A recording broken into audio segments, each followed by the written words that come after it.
Audio clear है? एक बार comment section में बता दीजिए, इसके बाद हम अपने इस सेशन को, इस क्लास को स्टार्ट कर देंगे।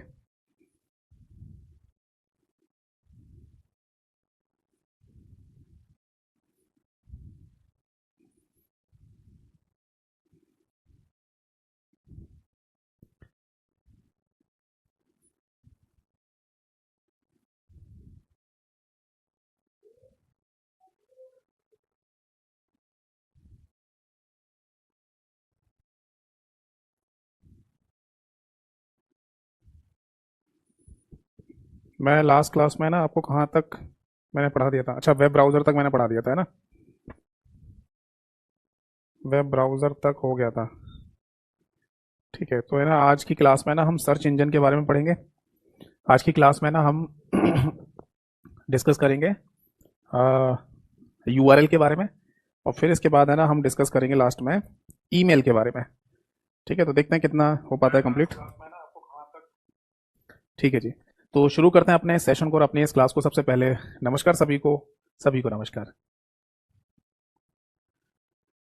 हाँ, मैंने ना सभी बच्चों के कमेंट्स पढ़ लिए हैं, जो आप है ना हमारे सब्जेक्ट, हमारे इस टॉपिक से हट के लिख रहे हैं, और इन सभी कमेंट्स के आंसर मैं दूंगा, आप चिंता मत कीजिए। बट क्लास के एंड में, आखिर में डिस्कस करेंगे। अभी केवल है ना डिस्कस करेंगे टॉपिक चैप्टर के बारे में। ठीक है जी, तो आज की डेट डाल देते हैं। सॉरी। आज की डेट है 19 नवंबर, यानी 19 नवंबर 2024 आज की तारीख है बेटा। ठीक है, लाइव क्लास चल रही है, और हमारा लास्ट क्लास में जो टॉपिक चल रहा था उसका नाम है इंटरनेट। तो कोशिश करेंगे कि इंटरनेट वाला चैप्टर आज फिनिश हो जाए। अगर नहीं हो पाया तो नेक्स्ट क्लास में तो फिनिश हो ही जाएगा डेफिनेटली। ठीक है, अब देखो इंटरनेट वाले चैप्टर में मैं आप सभी लोगों को इंटरनेट रिलेटेड टर्मिनोलॉजी, यानी कि इंटरनेट से संबंधित शब्दावली के बारे में बता रहा था। तो हेडिंग डाल दीजिए, इंटरनेट रिलेटेड टर्मिनोलॉजी। ठीक है, हिंदी में इसे कहा जाएगा शब्दावली, यानी कि इंटरनेट से संबंधित जो शब्दावलीज होती हैं उनके बारे में ना हम यहाँ पर डिस्कस कर रहे हैं। ठीक है बेटा, अब इंटरनेट रिलेटेड टर्मिनोलॉजी में अगला पॉइंट आता है, that is search engine. Search engine, search engine को भी है ना हिंदी में सर्च इंजन के नाम से ही बोलते हैं। बट हम ये देखते हैं कि कई बार है ना एग्जाम में जो क्वेश्चन पूछे जाते हैं इंटरनेट से संबंधित, उसमें सर्च इंजन के क्वेश्चन भी हमें देखने को मिल जाते हैं। क्लियर है?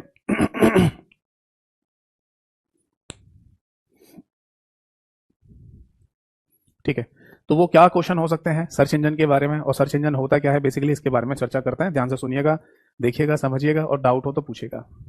देखो बेटा, हम बात कर रहे हैं सर्च इंजन की, है ना?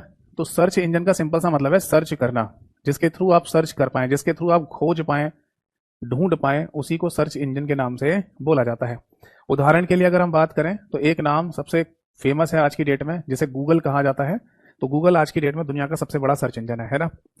बट गूगल को समझाने से पहले मैं ना आपको थोड़ा सा समझाना चाहूंगा जोमेटो और स्विगी के बारे में भी। जोमेटो और स्विगी ये दोनों भी एग्जाम्पल इसी से संबंधित हैं, इसलिए यहाँ पर मैं उनके एग्जाम्पल भी आपको समझाना चाहूंगा। जैसे समझिए, अगर आपको कभी खाना खाना है और आपको खाना सर्च करना है, ढूंढना है, तो आप किसका इस्तेमाल करते हैं? आप जोमेटो और स्विगी जैसी एप्लीकेशन का इस्तेमाल करते हैं, जिस पर आपको खाना मिल भी जाता है। और आप खाना ऑर्डर करेंगे, थोड़ी बहुत देर में एक व्यक्ति आपके घर आएगा खाना लेके, और आपको खाना देके चला जाएगा, पैसे ले जाएगा, या फिर आपने ऑनलाइन पेमेंट कर दिया होगा। तो जोमेटो और स्विगी ये दोनों ही जो एप्लीकेशन है किस तरीके से काम कर रही हैं? ये केवल और केवल एक ही फील्ड में काम कर रही हैं, वो है फूड सेक्टर, खाने वाला। यानी अगर आपको खाना को सर्च करना है, ढूंढना है, तो आपको इन एप्लीकेशन पे मिल जाएगा, है ना? आप एप्लीकेशन को ओपन करेंगे और जैसे आप लिखेंगे मेरे को शाही पनीर खाना है, तो आपके आसपास के 2 4 5 किलोमीटर के एरिया में जो भी होटल या रेस्टोरेंट होगा जो शाही पनीर बनाता होगा, उसकी लिस्ट आपके सामने आ जाएगी। आप ऑर्डर बुक करेंगे, पैसे या तो ऑनलाइन दे देंगे या बाद में देंगे, पर जैसे ही आप ऑर्डर देंगे तुरंत, मतलब कुछ देर बाद, एक है ना बंदा आपके घर वो शाही पनीर देके चला जाएगा। तो इसका मतलब ये था कि जोमेटो ने या स्विगी ने, इन्होंने आपकी लोकेशन के अकॉर्डिंग, आपकी जहां पर लोकेशन दिखाएगा उसके अकॉर्डिंग आसपास के 2 4 5 किलोमीटर के एरिया में जितने भी होटल या रेस्टोरेंट हैं जो शाही पनीर बना के दे रहे हैं, उनको सर्च करके आपके सामने दिखा दिया है। शाही पनीर तो आपके शहर में 10 किलोमीटर 20 किलोमीटर भी तो कोई दूर होटल या रेस्टोरेंट हो सकता है जो बना रहा होगा, उसकी लिस्ट नहीं आएगी आपके पास। क्यों? क्योंकि देखो फूड सेक्टर में क्या है, लोगों को खाना गर्म चाहिए, गरम गरम खाना, ताजी खाना चाहिए। और अगर खाना ठंडा है, बेकार है, तो कोई नहीं खाएगा। तो 10 20 किलोमीटर 50 किलोमीटर की दूरी से अगर कोई व्यक्ति खाना लेके आ रहा होगा तो उसे कोई नहीं खा सकता, और इतनी दूर तक देने कौन जाएगा? तो इसलिए जोमेटो स्विगी एक काम और करते हैं कि जैसे ही आप इनकी एप्लीकेशन ओपन करेंगे, आपकी लोकेशन के अकॉर्डिंग एक सर्किल बना लेते हैं और उस सर्किल में जितने भी रेस्टोरेंट या होटल हैं वही सर्च करके आपको दिखा देंगे। बस वहीं से आप खाना ऑर्डर कर लीजिए। समझ में आ गई बात? तो आपने ना जैसे ही खाना ऑर्डर किया, इन्होंने खाना लाके दे दिया आपको। अब ये बात भी ध्यान रखना कि जोमेटो और स्विगी अपनी घर की कोई किचन में खाना नहीं बनाते हैं, वो किसी का खाना लाके आपको दे रहे होते हैं और दोनों से कमीशन ले लेते हैं। आपको बाहर ना जाना पड़े इसलिए आपसे भी कमीशन लेगा, और जिसका खाना बिक नहीं रहा मान लो, या उसकी शॉप पर कोई नहीं आ रहा, उसका भी बिकने लग गया ऑनलाइन ऑर्डर की वजह से, तो उससे भी कमीशन ले लेगा। और इस तरीके से बीच में कमीशन के थ्रू वो अपना बिजनेस करता है ना। इसी तरीके से समझ लीजिए एक सर्च इंजन है गूगल। गूगल पे आप कुछ भी डालिए, वो आपको कुछ ना कुछ सर्च करके जरूर देगा, उसके बारे में कोई ना कोई इन्फॉर्मेशन जरूर ला के देगा। हाँ, ये अलग बात है कि जोमेटो और स्विगी जैसे एप्लीकेशन आपको है ना खाना ला के देते हैं, गूगल ऐसा कुछ ला के नहीं दे रहा, बट आपको गूगल इन्फॉर्मेशन देता है, सूचनाएं देता है।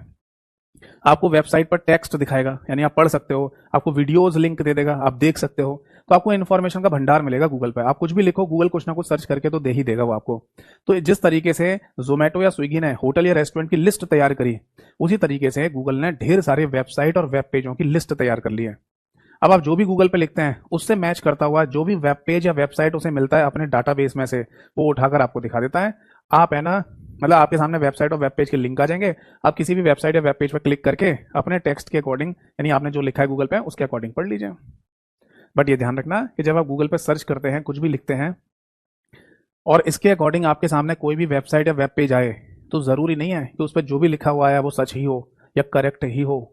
क्योंकि गूगल ने पता क्या किया है, गूगल ने आपके द्वारा लिखे गए टेक्स्ट के अकॉर्डिंग वेबसाइट या वेब पेज के लिंक उठा के दे दिए हैं, बट वो वेब पेज या वेबसाइट किसी और व्यक्ति ने बनाए होंगे, गूगल ने नहीं बनाए। ये उसी तरीके से कि जब आपने खाना ऑर्डर किया जोमेटो या स्विगी के थ्रू, तो जोमेटो या स्विगी ने खाना नहीं बनाया, बनाया किसी और ने है।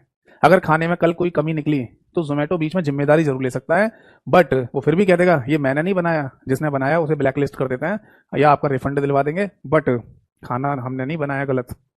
उसी तरीके से अगर आप गूगल पे कुछ भी सर्च कर रहे हो, कुछ भी पढ़ रहे हैं, तो इस बात की भी 100% गारंटी नहीं है कि वो चीज़ सही हो, गलत भी हो सकता है। जैसे कई बार कुछ लोग ये बोलते हैं सर हमने गूगल पे सर्च किया था, वहां तो कुछ ऐसा लिख रहा था, हमने किताब में कुछ और देखा, वहां कुछ और लिख रहा है, आपने भी कुछ समझाया, वहां कुछ और हमने पढ़ा है, तो ये बातें मैच क्यों नहीं कर रही हैं?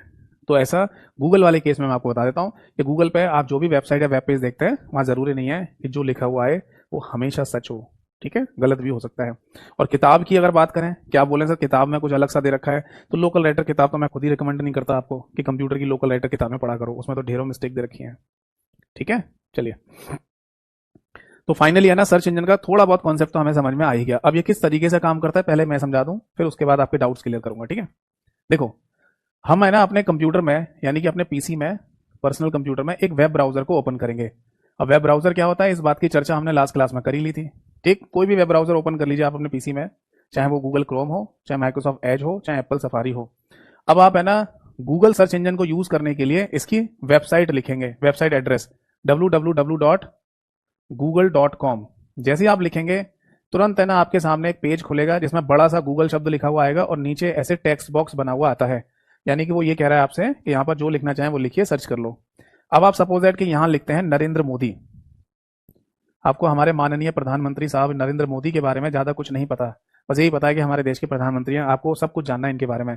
आपको ये भी जानना है कि इनकी पत्नी का नाम क्या है, इनकी माताजी का नाम क्या है, इनके परिवार के बारे में, इनके भाई के बारे में सब कुछ जानना है आपको। इनका पॉलिटिशियन बैकग्राउंड क्या है वो भी जानना है आपको, है ना। तो आपको फिर गूगल पे नरेंद्र मोदी लिखकर सर्च करना पड़ेगा। अब जैसे ही आप है ना सर्च करते हैं नरेंद्र मोदी शब्द लिखकर, होता क्या है समझाता हूं। एक्चुअली है ना अमेरिका में, ठीक, अमेरिका में गूगल कंपनी ने अपना एक सर्वर कंप्यूटर सेटअप किया हुआ है। क्या किया हुआ है? Server computer. अब सर्वर क्या होता है ये सब मैं आपको ऑलरेडी पढ़ा ही चुका हूं पहले, ठीक। तो गूगल कंपनी ने, अब गूगल कंपनी, ये थोड़ी सी इंफॉर्मेशन बता दूं आपको कि गूगल कंपनी के जो ओनर हैं वो लैरी पेज और सर्गे ब्रिन नाम के दो व्यक्ति हैं, और गूगल कंपनी का जो सीईओ है, ठीक है, यानी कि जिस गूगल कंपनी का जो चला रहा है बेसिकली सीईओ, वो हमारे देश का ही सुंदर पिचई नाम से, हमारे देश का ही है वो, सुंदर पिचई नाम है उसका। तो लैरी पेज, सर्गे ब्रिन, ये दो नाम याद रखना, गूगल के फाउंडर हैं, और सीईओ है सुंदर पिचई के नाम से, ठीक। गूगल कंपनी की ऊपर भी एक इसकी पेरेंट कंपनी है जिसे अल्फाबेट कहा जाता है, उसके अंदर गूगल कंपनी आती है, ठीक। तो ये गूगल कंपनी का जो हेडक्वार्टर है वो कैलिफोर्निया डिस्ट्रिक्ट अमेरिका में, और ये गूगल कंपनी मतलब बहुत बड़ी कंपनी है आज के फील्ड में, आज के टेक्निकल युग में, और हर एक फील्ड में ना इसकी एप्लीकेशन आपको देखने को मिल जाएंगी, जिसमें गूगल सर्च इंजन ये सबसे ज़्यादा इस्तेमाल में लाया जाता है। तो इन्होंने क्या किया हुआ है कि अपना एक सर्वर कंप्यूटर सेटअप किया हुआ है। उस सर्वर कंप्यूटर पे इन्होंने बना लिया डाटाबेस, इसको इंग्लिश में डेटाबेस और हिंदी में डाटाबेस कहते हैं। अब ये क्या है, डेटाबेस या डाटाबेस का सिंपल सा मतलब होता है ऑर्गेनाइज कलेक्शन ऑफ डेटा, यानी किसी भी डेटा का सुसंगठित तरीके से रखा जाना। तो सुसंगठित तरीके से इन्होंने क्या रखा हुआ है, तो पता चला कि इन्होंने जो डेटाबेस बनाया ना, उस डेटाबेस में बेटा इन्होंने बहुत सारी वेबसाइट और वेब पेज के लिंक दे दिए हैं। Website and web page. अब ये तो आपको पता ही है ना कि वेबसाइट वेब पेज क्या है। जैसे अगर आप wikipedia.com की वेबसाइट खोलते हैं, आप सबमरीन केबल मैप.com की वेबसाइट खोलते हैं, आप यूट्यूब की वेबसाइट खोलते हैं, आप फेसबुक की वेबसाइट खोलते हैं, तो ये वेबसाइट क्या होती है, कलेक्शन ऑफ वेब पेजेस या वेब दस्तावेज भी आप इन्हें हिंदी में कह सकते हैं। तो बहुत सारे वेब पेज बनाकर जब उनको कलेक्ट कर दिया जाता है, आपस में इंटररेट कर दिया जाता है, तो उनके कलेक्शन को वेबसाइट कह देते हैं। तो गूगल ने क्या किया हुआ है, ढेर सारी वेबसाइट और वेब पेजों के लिंक अपने पास रख लिए हैं। ये उसी तरीके से है जैसे जोमेटो स्विगी ने आपके आसपास के होटल और रेस्टोरेंट की लिस्ट अपने पास रख ली है, और ये भी देख लिया कि वो होटल और रेस्टोरेंट क्या क्या खाना बनाते हैं, वो सब उसने लिस्ट तैयार कर रखी है। तो इसी तरीके से गूगल ने कर रखा है। अब होता क्या है, जैसे ही आप है ना अपने वेब ब्राउजर में गूगल की वेबसाइट खोलते हैं, गूगल सर्च इंजन आपके सामने आता है, आप कुछ भी लिखते हो, ये कनेक्टिविटी सीधे हो जाती है गूगल के सर्वर कंप्यूटर से। और गूगल के सर्वर कंप्यूटर पर जब ये कनेक्टिविटी पहुंचती है, तब वहां पर स्पेशल पर्पस प्रोग्राम, जिनको स्पाइडर कहा जाता है, ये काम करना शुरू कर देते हैं। इन स्पाइडर नाम के प्रोग्राम को एक नाम और भी दिया जा सकता है, दैट इज वेब क्रॉलर। जैसे बीते कुछ समय पहले एक पेपर हुआ जहां पर वेब क्रॉलर के बारे में भी पूछा गया कि वेब क्रॉलर क्या होता है। तो बेटा ध्यान रखना, ये एग्जाम में पूछा गया ही क्वेश्चन है, रिसेंटली एक पेपर में आया था। अगर आप एक शब्द में कहना चाहें कि वेब क्रॉलर या स्पाइडर क्या चीज है, तो आप इसे लिखिए प्रोग्राम होता है। ये किसी न किसी प्रोग्रामिंग भाषा जैसे C++, जावा या पाइथन जैसी प्रोग्रामिंग भाषाओं में लिखा गया प्रोग्राम ही होता है एक स्पाइडर या वेब क्रॉलर। और यही स्पेशल पर्पस प्रोग्राम डाटाबेस में आपके द्वारा लिखे गए टेक्स्ट के वेबसाइट या वेब पेजेस के लिंक ढूंढकर आपको दिखाने का काम करता है। फिर से सुन लो, स्पाइडर या वेब क्रॉलर नाम का ये स्पेशल पर्पस प्रोग्राम आपके द्वारा लिखे गए टेक्स्ट के अकॉर्डिंग डाटाबेस में वेब पेज या वेबसाइट को ढूंढकर आपको दिखाने का काम करता है।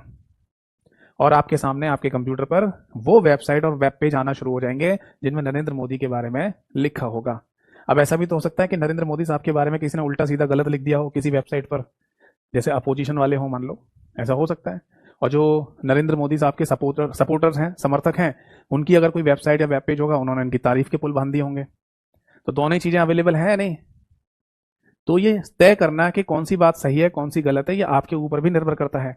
इसलिए मैं हमेशा बोलता हूं कि गूगल पे लिखी हर बात सही हो, ये भी जरूरी नहीं होता, क्योंकि गूगल खुद से नहीं लिखता बैठ के, वो तो केवल वेब पेज और वेबसाइट का लिंक उठा के दे देता है, आप पढ़ लो जो भी आपके सामने आ जाए, और इस तरीके से आप पढ़ पाते हैं। ठीक है, इनकी जो एल्गोरिथम है ना, इनका जो प्रोसीजर है आपके कंटेंट को ढूंढने का, वो ऐसे चलता है। जैसे कि सबसे पहले है ना, ये वो वेबसाइट और वेब पेज को ढूंढेगा जिसमें नरेंद्र शब्द मिल जाए इनको, ठीक है, क्योंकि नरेंद्र सबसे पहला शब्द है। फिर नरेंद्र के बाद उन वेबसाइट या वेब पेज को ढूंढना शुरू करेगा जिसमें नरेंद्र के जस्ट बाद मोदी लिखा हो, क्योंकि ऐसा हो सकता है कि जब इसने नरेंद्र शब्द के लिंक ढूंढे होंगे यहाँ पर, तो उसमें नरेंद्र सिंह, नरेंद्र कुमार, नरेंद्र चंचल, ये सब भी सेलेक्ट हो गए हों, क्योंकि ये भी तो नरेंद्र हैं। बट फिर देखेगा कि नरेंद्र के बाद क्या लिखा हुआ है, मोदी लिखा हुआ है, तो नरेंद्र मोदी वाले ही वेब पेज और वेबसाइट का लिंक आपको दिखा देगा। और इस तरीके से एक सर्च इंजन काम करता है। ठीक है भाई, तो पहली बात तो यहां पर ये आती है, कुछ छोटे मोटे क्वेश्चन बनते हैं वो आपको बताता हूं। पहली बात तो यही आती है कि स्पाइडर नाम का प्रोग्राम क्या है। तो सिंपल सा मैंने डेफिनेशन भी बताई है, वरना दिमाग में रखिए कि एक स्पेशल पर्पस प्रोग्राम होता है जो आपके लिखे गए टेक्स्ट के अकॉर्डिंग वेबसाइट और वेब पेज के लिंक उठाकर आपको दिखाता है। इसे वेब क्रॉलर भी कहा जाता है। ठीक, और अगर आपसे कोई बोले सिंपल सा कि गूगल क्या चीज है, तो आप बोलेंगे गूगल एक सर्च इंजन है। सबसे पहली बात तो आपको यही दिमाग में रखनी है कि गूगल एक सर्च इंजन है। फिर जब पूछा जाए कि गूगल सर्च इंजन है किसका, तो गूगल कंपनी का। गूगल कंपनी की भी कोई पेरेंट कंपनी है, हाँ, अल्फाबेट के नाम से। और गूगल कंपनी के फाउंडर कौन है, लैरी पेज और सर्गे ब्रिन के नाम से। गूगल कंपनी का यूआरएल क्या है, गूगल सर्च इंजन का, कंपनी नहीं सर्च इंजन, तो गूगल सर्च इंजन का यूआरएल क्या है, www.google.com। क्योंकि जब तक आप ये नहीं लिखेंगे, गूगल अपने आप से खुल के नहीं आएगा। अब आप बोलेंगे सर हमारे पास तो कंप्यूटर है और हम जैसे ही है ना उसमें कोई वेब ब्राउजर खोलते हैं सबसे पहले गूगल ही खुल के आ जाता है। जैसे मान लो आपने मोजिला फायरफॉक्स ओपन किया, माइक्रोसॉफ्ट एज ओपन किया या गूगल क्रोम ओपन किया, सबसे पहले गूगल ही खुल जाता है। हम तो कभी लिखते नहीं है ये चीज़ें। तो बेटा ये आपके ब्राउजर में पहले से इनबिल्ट है, पहले से लिखा हुआ है कि आपका जब वेब ब्राउजर ओपन हो तो सबसे पहले गूगल सर्च इंजन ही खुल जाए। तो ये चीज़ लिखी हुई है वहाँ पर, इसलिए आपके सामने गूगल सबसे पहले खुल के आ जाता होगा। बट अगर आप ये चीज़ हटा दें वहाँ से, तो गूगल अपने आप से खुल के नहीं आएगा, आपको ये लिखना पड़ेगा। बताओ कमेंट सेक्शन में बताइए, बात समझ में आ गई या नहीं। अब अगर आपसे क्वेश्चन में ये पूछा जाए कि दुनिया का सबसे पहला सर्च इंजन का नाम बताइए, तो क्या नाम होगा? या फिर अगर आपके सामने 4 ऑप्शन दे दिए जाएं और ये कहा जाए कि इनमें से कौन सा सर्च इंजन का उदाहरण है, एग्जाम्पल है, तो फिर आप कैसे टिक करेंगे कौन सा सर्च इंजन है या नहीं है? तो इसके लिए भी मैंने आप लोगों की हेल्प की है और मैंने एक सर्च इंजन के नाम से पीडीएफ फाइल तैयार किया आप लोगों के लिए, जो मैं अभी दिखाने जा रहा हूँ आपको। और ये मेरे टेलीग्राम चैनल, आपको पता ही है टेलीग्राम चैनल का नाम क्या है, कंप्यूटर बाय यतेंद्र सर। तो वहाँ पर ये पीडीएफ फाइल मैंने अपलोड की हुई है। आप है ना आराम से है ना इस पीडीएफ फाइल को डाउनलोड करके जैसे पढ़ना चाहें वैसे पढ़ लीजिएगा। बट मैं आप सभी लोगों को ये बोलूंगा कि आप है ना जब भी पेपर देने जाएं तो उससे पहले सभी के सभी सर्च इंजन के नाम जरूर देख के जाना, क्योंकि बेटा अक्सर एग्जाम्स में ऐसे क्वेश्चन रिपीट हो रहे हैं कि इनमें से बताओ कौन सा सर्च इंजन है या नहीं है। तो अभी है ना आपको मेरे कंप्यूटर का डिस्प्ले कैप्चर दिखाई देगा, ठीक है, और मैं दिखाता हूँ आपको ये पीडीएफ फाइल, ठीक है। तो मैंने ना यहाँ पर मेंशन कर दिया है कि दुनिया का सबसे पहला सर्च इंजन का नाम क्या था, तो आंसर था आर्ची, जो 1990 में बनाया गया था। इसके डेवलपर का नाम था एलन एमटेज, ठीक है। और क्लेम किया गया था बाद में 1994 में डब्लू 4 बार डब्लू, जिसको वर्ल्ड वाइड वेब वॉर्म कहा जाता है, और इसका डेवलपर था ओलिवर मैकब्रेन। तो ओलिवर मैकब्रेन ने ये क्लेम किया था कि मेरे द्वारा बनाया गया डब्लू यानी 4 बार डब्लू वाला जो सर्च इंजन है वही दुनिया का सबसे पहला सर्च इंजन होगा। तो फिर कुछ लोगों ने ये कहा कि आर्ची तो 1990 में ही आ गया था, वो क्यों नहीं होगा? तो इसने कुछ प्रूफ दिखाए जिससे साबित हुआ कि इसको लॉन्च करने में देरी हुई बस, यानी दुनिया के सामने लाने में इसने देरी कर दी, वरना बना इसने पहले ही लिया था, आर्ची से भी पहले। तो इसने फिर प्रूफ दिखाई, कुछ लोगों ने मान भी लिया। तो अब ये कंट्रोवर्सी बन गई है कि किसको कंसीडर किया जाए दुनिया का सबसे पहला सर्च इंजन। तो कुछ लोग आर्ची को मान लेते हैं, कुछ लोग डब्लू को मान लेते हैं। वैसे आर्ची को ही प्रायोरिटी ज्यादा मिली हुई है, ये ध्यान रखना, यानी आर्ची को ही दुनिया का पहला सर्च इंजन कंसीडर कर लेते हैं। बट एक नया क्वेश्चन भी मिल गया, 4 बार डब्लू लिखा हो तो उसका फुल फॉर्म क्या है? तो इसे वर्ल्ड वाइड वेब वॉर्म कहा जाता है। कई बार तो ऐसे पूछ लेते हैं कि 4 बार डब्लू में सबसे लास्ट वाले डब्लू का मतलब क्या है, तो आंसर है वॉर्म, WORM। तो ये बात ध्यान रखिएगा, ठीक है। इसके बाद है ना list of all search engine, मैंने सभी सर्च इंजन की लिस्ट बनाने की कोशिश की है, ज्यादातर सर्च इंजन के नाम मैंने लिख ही दिए हैं, एक आध कोई छूट गया तो अलग बात है। जैसे गूगल सर्च इंजन, येंडेक्स नाम से भी एक सर्च इंजन है जिसका question last year SSC CGL में भी पूछा था। डक डक गो का क्वेश्चन भी है ना कुछ समय पहले पूछा गया था। याहू के नाम से सर्च इंजन है, AOL के नाम से सर्च इंजन है, बिंग के नाम से सर्च इंजन है, wiki.com के नाम से एक सर्च इंजन है, बाइडू के नाम से भी सर्च इंजन है, ask.com के नाम से भी एक सर्च इंजन है। तो एक बच्चे ने लिखा था, सुमन मिश्रा जी ने लिखा था, याहू और बिंग भी होते हैं क्या? हाँ देखो आ गया, याहू नाम भी आ गया और बिंग भी आ गया, है ना। इसके बाद ये सारे नाम जितने भी लिखे हैं सब सर्च इंजन के नाम ही है। जैसे याउडाउ, ये नाम ध्यान रखना, ये आज की डेट में चाइना में काफ़ी फेमस है। एल्टा विस्टा, ये भी एक सर्च इंजन का नाम है। वेब क्रॉलर, ये भी एक सर्च इंजन का नाम रखा होगा किसी ने। ये गूगल की थोड़ी सी इन्फॉर्मेशन है। वेब सर्च इंजन कहलाता है गूगल, 149 भाषाओं में है। गूगल एड्स, इसका रेवेन्यू यानी इसको गूगल को जो पैसा मिलता है वो एडवर्टीजमेंट विज्ञापन से मिलता है। और गूगल है ना पाइथन C++ प्रोग्रामिंग भाषाओं में बनाया गया है। आपने C++, पाइथन ये नाम सुने होंगे, तो इन भाषाओं का इस्तेमाल करके गूगल सर्च इंजन को डेवलप किया गया है। क्लियर है? तो मैं सभी लोगों से रिक्वेस्ट करूंगा कि आप जब भी कभी इंटरनेट वाले चैप्टर को पढ़ रहे हो तो एक बार है ना सर्च इंजन की ये PDF जरूर देख के जाना, ठीक है। इसमें जितने भी नाम लिखे हैं वो जरूर देख के जाना, ठीक है। चलिए, तो आई होप सो कि सर्च इंजन का जो कॉन्सेप्ट मैंने आपको समझाया वो आपको क्लियरली समझ में आ गया होगा, है ना। अब आगे देखते हैं।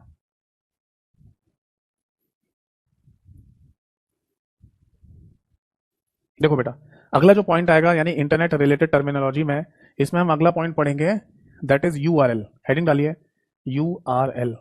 काफी इंपॉर्टेंट टॉपिक है, ये ध्यान रखना, और एग्जाम्स में ना इसके अक्सर क्वेश्चन हमें देखने को मिलते रहते हैं। चाहे तो इसकी फुल फॉर्म ही पूछ लेंगे या फिर इसके बारे में भी पूछ लिया जाता है। लास्ट ईयर भी कई सारे एग्जाम्स में URL को लेकर क्वेश्चन पेपर में पूछे गए। देखो, URL का सिंपल सा अपना एक फुल फॉर्म होता है, that is uniform resource locator. Uniform resource locator, ठीक है।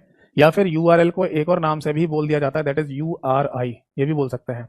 खैर मैं आपको बता दूं कि URL और URI बिल्कुल बेसिक पॉइंट ऑफ व्यू में, यानी बिल्कुल बेसिक लेवल की अगर हम बात करें तो दोनों सेम ही होते हैं, एक ही चीज को कहा जाता है। बट जब आप इसे टेक्निकल वे में लेंगे, बहुत टेक्निकल वे में लेंगे, तब URL और URI में लास्ट में जाके थोड़े से चेंजेस हमें देखने को मिल जाते हैं, तब ये दोनों अलग हो जाते हैं। But basic point of view से देखा जाए तो URL URI एक ही बात है, ठीक है। इसको यूनिफॉर्म रिसोर्स, हाँ, यूनिफॉर्म रिसोर्स आइडेंटिफायर के नाम से बोला जाता है, आइडेंटिफायर। क्लियर है? बाकी अगर कम शब्दों में और सिंपल शब्दों में अगर बोलना हो कि what is the meaning of URL, तो आप इसे वेबसाइट एड्रेस भी कह सकते हैं। और वेबसाइट एड्रेस को और छोटे रूप में कहना है तो आप इसे वेब एड्रेस के नाम से भी बोल सकते हैं। तो ये सब जो नाम मैंने यहाँ पर लिखे हैं, सारे का सारा मीनिंग एक ही है, यानी कि वेबसाइट एड्रेस की बात चल रही है। अब उदाहरण यानी एग्जाम्पल को समझते हैं। देखो, अगर आप कोई एग्जाम्पल लिखें यूआरएल का तो जनरली आप ऐसे लिखेंगे www.facebook.com। ऐसे ही होता है, ऐसे ही किसी भी यूआरएल को लिखा जाता है, किसी भी वेबसाइट एड्रेस को। जी हाँ, अगर आप कई बार नोटिस करेंगे कि आप तो facebook.com लिख दें तो उससे भी फेसबुक की वेबसाइट खुल जाती है। आप www ना भी लिखें तो भी काम चल जाता है। तो ये समझ लो कि जो चीज़ हम ना नहीं लिखें या नहीं मेंशन करें फिर भी चल रही है कोई चीज़, तो समझ लेना कि कुछ चीज़ें पहले से इनबिल्ट हैं, यानी पहले से सेट की गई हैं, वो पहले से तय है। उसी तरीके से है ना, जैसे आप facebook.com लिखें तब भी फेसबुक की वेबसाइट खुल जाती है, मतलब कि www जो है ना ये पहले से लिखा हुआ है आपके वेब ब्राउजर में, इसलिए आपको लिखने की जरूरत नहीं है, और लिख भी देते हैं तो भी कोई दिक्कत नहीं है। कुछ चीज़ें और भी पहले से तय हैं, जैसे कि www से पहले https लिखा होना, फिर कोलन और उसके बाद 2 फॉरवर्ड स्लैश का लगा होना, ये भी पहले से आपके वेब ब्राउजर के अंदर लिखा होता है। आप लिख दें तो भी कोई दिक्कत नहीं है और नहीं लिखें तो भी कोई दिक्कत नहीं है। फिर आगे, जैसे फेसबुक की अगर वेबसाइट ओपन होगी तो सबसे पहला जो पेज आपके सामने खुलेगा वो लॉगिन के नाम से होगा, और फिर आगे ऐसा कुछ लिखा हुआ देखने को मिल सकता है। ये जो पूरा यूआरएल मैंने लिखा है ना, इसमें आप ये समझ लो कि हमारे सामने फेसबुक की वेबसाइट खुल चुकी है। कोई अगर ये बोले ना फेसबुक का यूआरएल क्या है, तब बस इतना ही बताना है www.facebook.com। बट अगर मैंने ये पूरा इतना लंबा चौड़ा लिखा है तो इसका मतलब ये है कि आपके कंप्यूटर में फेसबुक की वेबसाइट खुल चुकी है। ठीक है, तो ये पूरा ही यूआरएल कहलाता है वैसे तो। ये बात समझ में आ गई सभी को? ठीक है, अब इसको समझाने की कोशिश करता हूं, ध्यान से देखना और सुनना। देखो, सबसे पहला पॉइंट है ना, यहां पर HTTPS लिखा हुआ है, ये क्या चीज है? यहां पर लिखा हुआ है HTTPS। ठीक है, तो HTTPS का फुल फॉर्म आपको पता होगा ही पहले से, नहीं पता तो लिख लो। इसको hyper text transfer protocol secure के नाम से बोला जाता है। पहले इसका नाम केवल HTTP ही हुआ करता था, बट इसमें जब से सिक्योरिटी लेवल्स को बढ़ा दिया गया है, यानी कि इस प्रोटोकॉल में और सिक्योरिटीज बढ़ा दी गई हैं, सुरक्षा बढ़ा दी गई है, सुरक्षा नियम बढ़ा दिए गए हैं, तब से इसका नाम HTTPS कर दिया है। तो कई बार बेसिक पॉइंट ऑफ व्यू से यह भी पूछ लिया जाता है कि HTTPS में एस का मीनिंग क्या है, तो आंसर होगा सिक्योर। ठीक है, अब बात यह आती है कि सर ये प्रोटोकॉल क्या चीज होती है, जैसे कि इसकी फुल फॉर्म में प्रोटोकॉल शब्द लिखा हुआ है, तो इसका क्या मतलब है? प्रोटोकॉल को हिंदी में भी प्रोटोकॉल ही कहा जाता है। तो एक छोटा सा सिंपल सा पॉइंट आप लिख सकते हैं यहां पर, that is set of rules of networking. ये आप यहां पर नोट कर लीजिए। हिंदी में अगर कहा जाए तो बोल सकते हैं नेटवर्किंग के नियम, नेटवर्किंग के नियमों का समूह, ऐसे लिख लो, नियमों का समूह क्या कहलाता है? इसी को बेटा हम बोलते हैं प्रोटोकॉल। देखो, प्रोटोकॉल है ना इन जनरल शब्द भी होता है, मतलब सामान्य जीवन में भी इस शब्द का इस्तेमाल किया जाता है कई बार। जैसे अगर है ना हमारे देश में मान लीजिए अमेरिका के राष्ट्रपति आ रहे हैं, ठीक, तो ये एक प्रोटोकॉल है कि हमारे देश के प्रधानमंत्री ही उन्हें रिसीव करने जाएंगे, वरना भेजने को तो है ना अमित शाह को भी भेज सकते हैं कि जाओ भी जाओ, डोनाल्ड ट्रंप आ रहे हैं, रिसीव कर लो उनको। खैर अभी डोनाल्ड ट्रंप है ना अमेरिका के राष्ट्रपति, मतलब ऑफिशियल तरीके से नहीं बने हैं, जैसे कि आपको पता होगा ही कि अभी अमेरिका में नेशनल इलेक्शन हुए थे जिसमें राष्ट्रपति का चुनाव भी हुआ है। खैर वो चुनाव डोनाल्ड ट्रंप जीत गए हैं, बट अभी ऑफिशियल तरीके से राष्ट्रपति बनना वो जनवरी में होगा, आई थिंक जनवरी ही है शायद। बट उनके ऊपर है ना केसेस चल रहे हैं, क्रिमिनल केसेस वगैरह कुछ हैं उनके ऊपर, जिसकी जो फाइनल सजा सुनाई जानी है, क्योंकि कन्विक्ट तो वो हो चुके हैं, सजा सुनाई जानी है वो होगी 26 नवंबर को। आज कितनी है? 19 नवंबर। तो 26 नवंबर को आई थिंक सजा सुनानी है, तो उसमें पता चलेगा कि उन्हें सजा होती है नहीं होती है। फिर बाद में ये नया एक है ना नया मोड़ टाइप का दिखाई देगा, है ना, किसी देश में, कि वो प्रेसिडेंट का यानी राष्ट्रपति का चुनाव तो जीत चुका है, बट उसके ऊपर केस चलने की वजह से उसको सजा भी सुनाई जाएगी। अब अगर सजा सुना दी गई और जेल हो गई तो फिर प्रेसिडेंट कैसे बनेंगे फिर वो, जबकि चुनाव जीत चुके हैं। तो ये बड़ा नया मोड़ सा देखने को मिलेगा राजनीति में, और अमेरिका की राजनीति में पहली बार शायद ऐसा कुछ देखने को मिलेगा। देखते हैं क्या होता है, लेट्स सी। तो देखिए, मैं ये कह रहा था कि प्रोटोकॉल है ना कहीं पे भी ये शब्द इस्तेमाल में लाया जा सकता है, कहीं कहीं तो ऑफिशियल तरीके से यूज भी किया जाता है, जैसे कि मैंने बताया कि ये एक प्रोटोकॉल है कि अमेरिका के राष्ट्रपति अगर आ रहे हैं तो प्रधानमंत्री ही जाएंगे उसे रिसीव करने के लिए, है ना। ये और किसी देश के राष्ट्रपति आ रहे हो तब भी ऐसा हो सकता है, ठीक है, तो इसे प्रोटोकॉल ही कहा जाता है। तो यहां पर भी प्रोटोकॉल का मतलब है रूल, नियम, कानून। तो नेटवर्किंग के जो नियमों के समूह होते हैं ना उसी को प्रोटोकॉल कह दिया जाता है, ठीक है। अच्छा, एक बात और आती है कि ये प्रोटोकॉल एग्जैक्टली होते किस रूप में है, क्योंकि नियम कानून तो मुंह जबानी भी बन सकते हैं, जैसे मैं बोलूँ चलो भाई ये काम कर लेना, ये मैं आपको बता रहा हूँ, ये नियम आज से फॉलो होगा, तो अगला बंदा कह भी देगा हाँ ठीक है सर कर लेंगे, आज से ये काम शुरू हो जाएगा। तो नियम कानून तो मुंह जबानी भी बन सकते हैं, है ना। तो ये बताइए कि ये प्रोटोकॉल एग्जैक्टली फिर होता क्या है, रियल में ये मतलब है क्या चीज। कंप्यूटर के केस में बात कर रहा हूं मैं। तो बेटा ये होते हैं प्रोग्राम। अब ऐसा थोड़ी है कि इंटरनेट नेटवर्किंग के केस में भी है ना ये प्रोटोकॉल मुंह जबानी होते हो, मतलब आप है ना मुंह से बोल रहे हैं चलो भाई जाओ अब डाटा ट्रांसफर हो जाओ, तो ऐसे डाटा ट्रांसफर हो जाएगा, ऐसा थोड़ी होगा। यानी कि इंटरनेट नेटवर्किंग के जो नियम कानून है वो किसी ना किसी रूप में तो लिखे ही होंगे, किसी ना किसी रूप में तो होंगे। तो आंसर है प्रोग्राम के रूप में, ये किसी ना किसी प्रोग्रामिंग भाषा में लिखे गए प्रोग्राम ही होते हैं। कौन, प्रोटोकॉल। ऐसे सैकड़ों प्रोटोकॉल्स होते हैं जो इंटरनेट नेटवर्किंग में यूज हो रहे होते हैं, जिनमें से एक का नाम है HTTPS प्रोटोकॉल। एक बात और ध्यान रखना कि इंटरनेट नेटवर्किंग का अगर एक तिनका भी, एक छोटा सा तिनका भी अगर एक कंप्यूटर से दूसरे कंप्यूटर तक भेजा जा रहा है, यानी किसी भी प्रकार का कोई भी डाटा एक कंप्यूटर से दूसरे कंप्यूटर तक भेजा जा रहा है, तो उसके पीछे कोई ना कोई किसी ना किसी प्रकार की प्रोटोकॉल जरूर होती है, उसके पीछे कोई ना कोई प्रोटोकॉल जिम्मेदार जरूर होती है इंटरनेट नेटवर्किंग का डाटा ट्रांसफर करने में। तो इन शॉर्ट हम ये कह सकते हैं कि हमारा पूरा इंटरनेट नेटवर्किंग प्रोटोकॉल पर ही आधारित है, ठीक है ना। एक बात और ध्यान रखिए कि ये HTTPS नाम की प्रोटोकॉल ही क्यों यहाँ पर सबसे पहले आ गई, कोई और प्रोटोकॉल क्यों नहीं दिखाई दे रही, जैसे FTP एक प्रोटोकॉल होती है, SMTP भी एक प्रोटोकॉल होती है, वो क्यों नहीं आ रही यहाँ पर। तो इसका रीजन ये है बेटा कि इस प्रोटोकॉल को इंटरनेट नेटवर्किंग की कम्युनिकेशन प्रोटोकॉल कहा जाता है।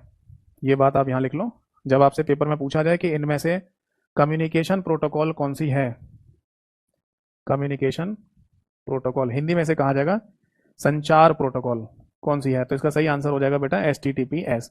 ऐसा इसलिए कह रहे हैं यहाँ पर क्योंकि देखो जब है ना आप अपने कंप्यूटर में कोई भी वेबसाइट ओपन करते हैं, लाइक आपने फेसबुक की वेबसाइट ओपन की, तो यही प्रोटोकॉल आपके कंप्यूटर की रिक्वेस्ट को कि सर्वर कंप्यूटर पर लेके जाती है। यानी अमेरिका में जहां पर भी फेसबुक का सर्वर कंप्यूटर होगा ना, तो वहां पर आपके कंप्यूटर की रिक्वेस्ट को लेके जाएगी है, और वहां जाके है ना बोलेगी फेसबुक के सर्वर को ऐसे करते हुए, फेसबुक के सर्वर का दरवाजा खुलेगा, कोई निकल के आएगा और पूछेगा कि हाँ जी क्या काम है, तो ये प्रोटोकॉल बोलेगी कि इंडिया से तुम्हें कोई बुला रहा है चलो, और वो फिर यहाँ इंडिया आना शुरू हो जाएगा, है ना। तो ये एक है ना एक एग्जांपल के थ्रू मैंने समझाने की कोशिश की है, वरना ऐसे समझ लो कि ये प्रोटोकॉल सर्वर कंप्यूटर पर रिक्वेस्ट करती है डाटा को ट्रांसफर करने की, ये परमिशन ग्रांट हो जाएगी, और फेसबुक का जो सर्वर कंप्यूटर है वो इंडिया में जिस कंप्यूटर पर फेसबुक की वेबसाइट खोली जानी है वहां पर डाटा ट्रांसफर करना शुरू कर देता है। समझ में आ गई बात। तो इसीलिए क्या कर रही है ये हमारे कंप्यूटर की रिक्वेस्ट को वहां लेके जा रही है, फिर वहां का डाटा हमारे पास ला रही है, तो ये बीच में कम्युनिकेशन यानी संचार कराने का ही तो काम कर रही है, तो इसलिए हम इसको कम्युनिकेशन प्रोटोकॉल या संचार प्रोटोकॉल बोल देते हैं। बात समझ में आ गई सभी को, नोट कर लीजिए। यहां तक कोई डाउट तो नहीं है किसी का।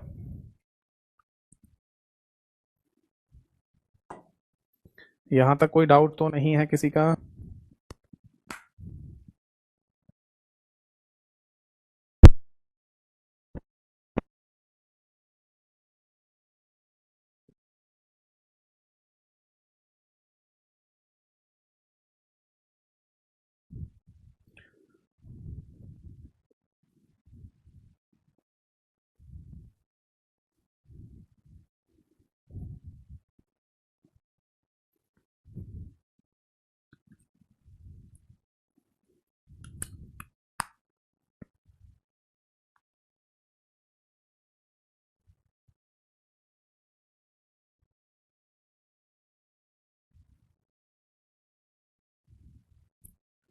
ठीक है जी, कोई है ना यहाँ तक डाउट नहीं है, तो अब हम आगे बढ़ेंगे और इसके आगे के पार्ट को डिस्कस करेंगे, ठीक है।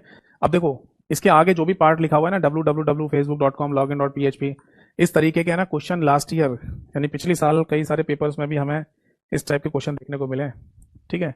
लाइक SSC में भी हमें ऐसा क्वेश्चन देखने को मिला था CGL के पेपर में, और भी एग्जाम्स में आ जाते हैं ऐसे क्वेश्चन, तो ध्यान से देखना।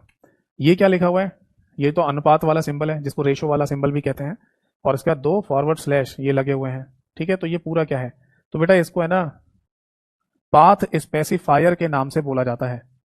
क्या बोलते हैं, पाथ स्पेसिफायर। इसका कोई हिंदी नाम नहीं है, बस इसे ऐसे समझ लो, पाथ का मतलब रास्ता, यानी कि इस प्रोटोकॉल को ये सिंबल ये कह रहा है कि तुम्हें फेसबुक तक जाना है, इसलिए टेक्निकल शब्दों में इसे पाथ स्पेसिफायर कहा जाता है। बाकी ये क्या लिखा है www, ये बेटा ग्लोबल नेटवर्क नेम, इसके बारे में हम पहले ही चर्चा कर चुके हैं, इसको ग्लोबल नेटवर्क नेम के नाम से बोला जाता है, ठीक है। हिंदी में इसे वैश्विक नेटवर्क का नाम कहा जाएगा, यानी कि ये दर्शा रहा है यहाँ पर कि पूरी दुनिया एक ही नेटवर्क से कनेक्टेड है, वैश्विक नेटवर्क का नाम, ठीक है बेटा। पूरी दुनिया एक ही नेटवर्क से, ग्लोबल नेटवर्क से कनेक्टेड है। फिर आता है facebook.com। ये क्या चीज़ है? इसको कहते हैं बेटा यहाँ पर डोमेन नेम।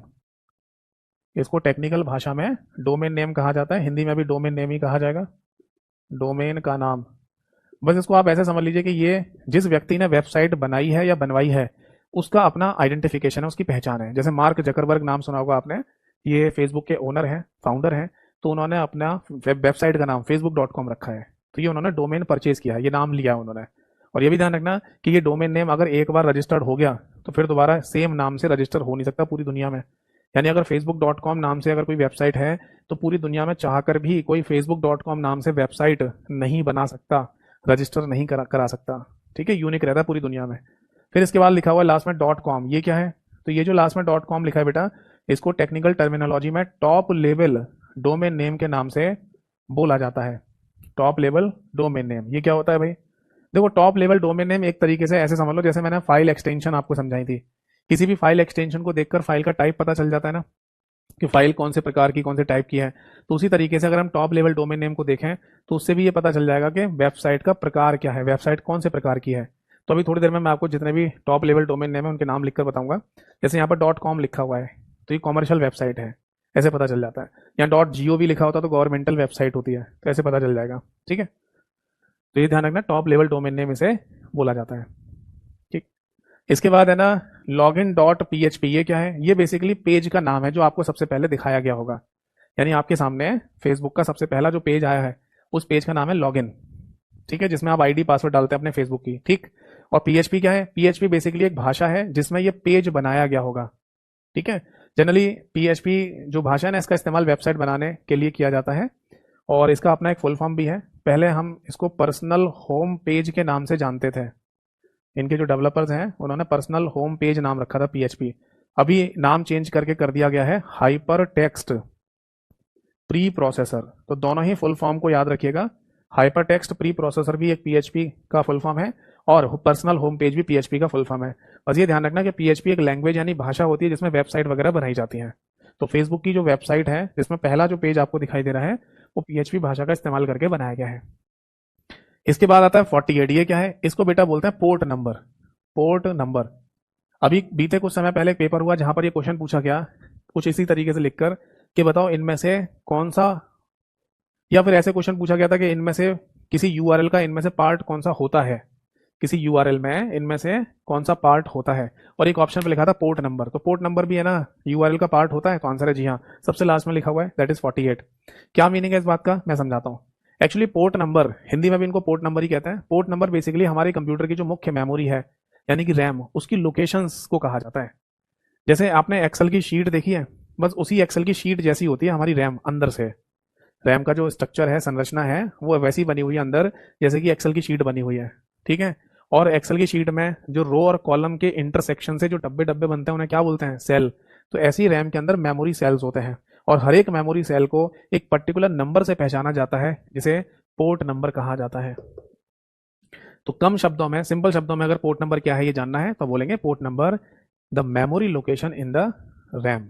यानी रैम के अंदर मेमोरी लोकेशन को पोर्ट नंबर कहा जाता है। समझ में आ गई बात? तो यहाँ दिया क्यों है ये तो बताओ, बताता हूँ।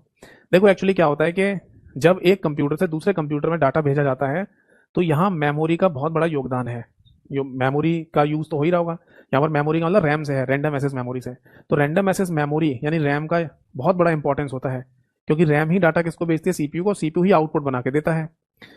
तो अगर एक कंप्यूटर से दूसरे कंप्यूटर को जब डाटा भेजा जा रहा होता है तो ये पहले से तय है कि एक कंप्यूटर की जिस मेमोरी लोकेशन से डाटा भेजा जा रहा है दूसरे कंप्यूटर की उसी मेमोरी लोकेशन पर ही डाटा आएगा। जैसे मान लो फेसबुक के सर्वर कंप्यूटर से है, फेसबुक का सर्वर कंप्यूटर है यानी कंप्यूटर है, और कंप्यूटर है तो मेमोरी यानी रैम होगी कंप्यूटर में। तो फेसबुक के सर्वर कंप्यूटर में जो रैम लगी होगी उसमें जो 48 नंबर की जो लोकेशन होगी उसी लोकेशन से डाटा उठेगा, और हमारे कंप्यूटर में जो रैम लगी हुई है और उसकी 48 नंबर की जो लोकेशन है वहीं डाटा आएगा। ये वैसे ही समझ लो जैसे हमारे घर में खीर बन रही थी, खीर वही दूध चावल की जो बनाते हैं। अब हमारे है ना किसी रिलेटिव का कॉल आ गया कि भाई क्या कर रहे हो, हमने कहा खीर बन रही है, खीर बना रहे हैं। तो उन्होंने कहा हमारे घर भी भिजवा देना, हमने कहा ठीक है भेज देंगे। खीर बन गई, हमने टिफिन वगैरह में पैक किया, कहाँ पर? किचन में, किचन में बन रही थी तो वहीं टिफिन वगैरह पैक कर लिया और चले गए रिश्तेदार के घर। वहां देखा तो कोई नहीं था। जब कॉल मिलाया तो उन्होंने कहा कि हम बस थोड़ी देर दूर पर बाहर निकल के आए घर से, घर पे ताला लगा के नहीं आए, आप एक काम करो घर में अंदर चले जाओ और किचन में वो टिफिन रख दो और जाना चाहो तो चले जाना, बैठना चाहो तो बैठो, हम आ रहे हैं। तो मुझे ये बताइए कि जब वो रिश्तेदार के घर हम पहुंचे खीर देने के लिए, तो उन्होंने यही क्यों कहा कि किचन में ही रख दो? उन्होंने ये क्यों नहीं कहा कि टॉयलेट में रख दो? आप बोलेंगे सर कैसी बात कर रहे हो, मजाक बहुत करते हो आप, मतलब टॉयलेट में कौन रखता होगा भला खीर को? चलो टॉयलेट में नहीं, स्टोर रूम में क्यों नहीं कहा स्टोर रूम में रख दो? अरे सर खीर को रखना है, खाने की चीज है, तो किचन में ही रखा जाएगा ना। तो वैसे ही समझ लीजिए डाटा के केस में, जैसे हमारा घर भी एक कंप्यूटर है और हमारे रिलेटिव का घर भी एक कंप्यूटर। मान लीजिए हमारे घर में जो कंप्यूटर, हमारे घर में जो किचन है और दूसरे घर में जो किचन है, किचन को रैम मान लीजिए, तो रैम रैम की जिस लोकेशन से डाटा उठाया है, दूसरे घर में भी उसी लोकेशन पर डाटा रखा जाएगा। जैसे खीर का टिफिन है ना, जो स्लैब होती है वहीं पर तैयार किया गया होगा, बनाया गया होगा, पैक किया गया होगा, है ना, वही वहीं जाके दूसरी किचन में भी, मतलब दूसरे घर की जो किचन है वहां पर जाके उसको टिफिन को रख दिया होगा सेम लोकेशन पे। समझ में आई या नहीं? या फिर ऐसा मान लो कि किचन है ना एक मेमोरी लोकेशन है, ऐसे मान लो, तो हमारे घर की जो मेमोरी लोकेशन है वहां से डाटा उठ के दूसरे घर की सेम मेमोरी लोकेशन पे ही वहां पर डाटा रखा गया। ऐसे होता है कंप्यूटर के केस में। तो अगर किसी कंप्यूटर से कोई डाटा आ रहा है तो उसकी मेमोरी लोकेशन से जहां से आएगा डाटा वो हमारे कंप्यूटर की उसी मेमोरी लोकेशन पे रखा जाएगा। तो इसीलिए लास्ट में पोर्ट नंबर भी लिखा हुआ आता है। यानी कि फेसबुक के सर्वर कंप्यूटर से जब लॉगिन डॉट पीएचपी नाम का ये जो पेज है सबसे पहला, इसका डाटा जो आया होगा 48 लोकेशन से आया है, तो हमारे कंप्यूटर की 48 लोकेशन पर ही रखा जाएगा। बताओ जी, बात समझ में आ गई या नहीं? क्लियर है? नोट कर लीजिए। बाकी ये ध्यान रखना कि ये लॉगिन डॉट पीएचपी ये फेसबुक की वेबसाइट का सबसे पहला पेज है। और ये भी ध्यान रखना कि किसी भी वेबसाइट का सबसे पहला जो पेज होता है उसे होम पेज के नाम से भी जाना जाता है। बताइए बात समझ में आ गई या नहीं? चलो, तो फाइनली है ना हमें ये समझ में आ गया कि यूआरएल का क्या कॉन्सेप्ट होता है। नोट कर लीजिए, कोई डाउट हो तो पूछिए। अब एक कॉन्सेप्ट और मैं समझाने जा रहा हूं जिसका नाम है ईमेल। और कोशिश यही रहेगी कि आज ही की क्लास में ईमेल वाला टॉपिक भी कंप्लीट हो जाए, तो हम अपना इंटरनेट वाला चैप्टर भी फिनिश कर लेंगे, फिर शुरू करेंगे नेटवर्किंग। चलो, हेडिंग डालिए, दैट इज ईमेल।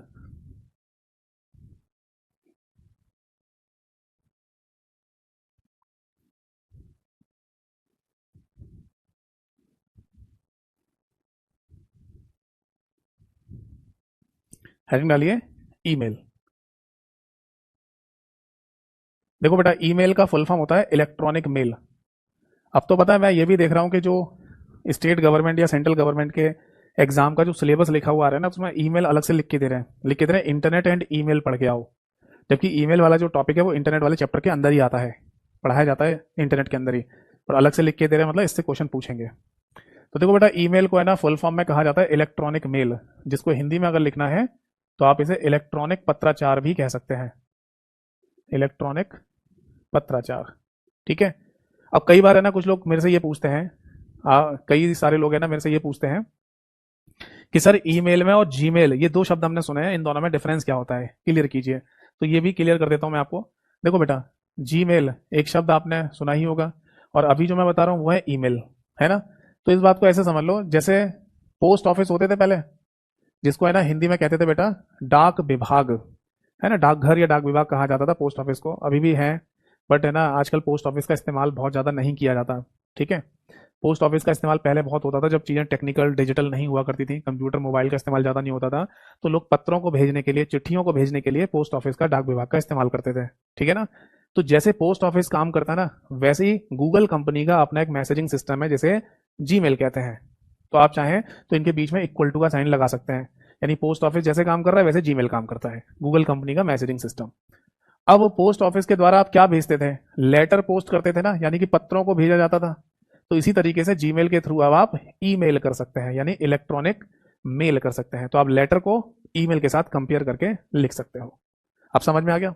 आगे देखो, जीमेल अकेला एक मैसेजिंग सिस्टम नहीं होता है। यानी अगर आपसे यह भी पूछा जाए कि इनमें से कौन सा मैसेजिंग सिस्टम है जिसके द्वारा ईमेल किया जा सकता हो, यानी कौन सा प्रणाली है जिसके द्वारा आप ईमेल मैसेज भेज सकें, तो बेटा देखो जीमेल सबसे ज़्यादा कॉमन नाम है आज की डेट में।